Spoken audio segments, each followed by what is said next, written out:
This is certainly not the first case of a police shooting involving a gun that turned out not to be real. This is a troubling thing happening all over the country and raises questions about children and guns, real or replicas. CBS 5's Morgan Scott continues our team coverage live in the studio now. Morgan. Michael, the question remains, why are guns in the hands of teenagers? And in this case, a replica of a Glock 17 handgun in the hands of a 13-year-old. That's what police are working to find out tonight.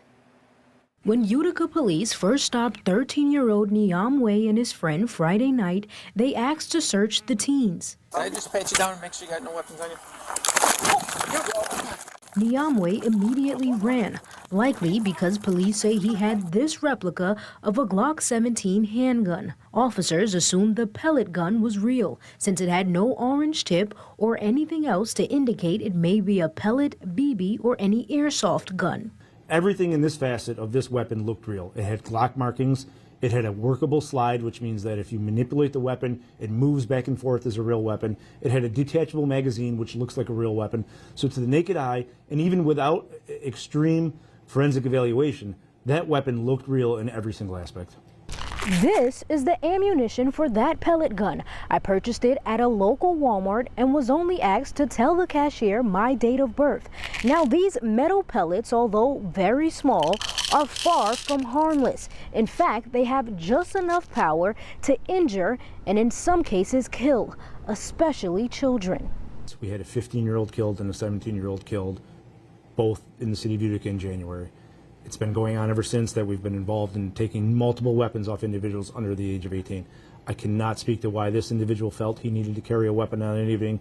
I don't know. The Consumer Product Safety Commission reports that BB guns and pellet rifles cause an average of at least 4 deaths per year. Legally, you have to be just 16 to purchase one. And while it's difficult to speculate how else this could have turned out Friday night, the life of a 13-year-old now gone is not the scenario his family nor community wanted.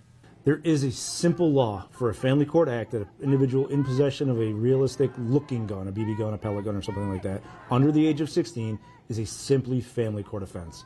He would have not been in any trouble. They would have gone and been released. None of this would have happened. So I'm not putting blame on anyone in this particular time. That's not fair to anyone.